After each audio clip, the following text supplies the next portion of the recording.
بسم الله الرحمن الرحيم.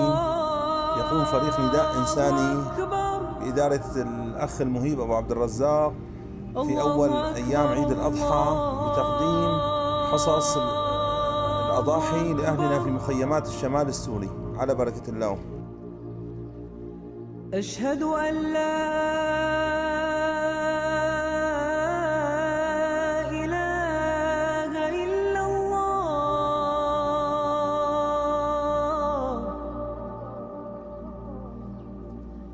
أشهد أن لا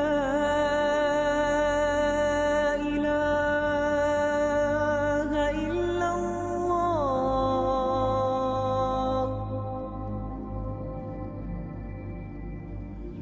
أشهد أن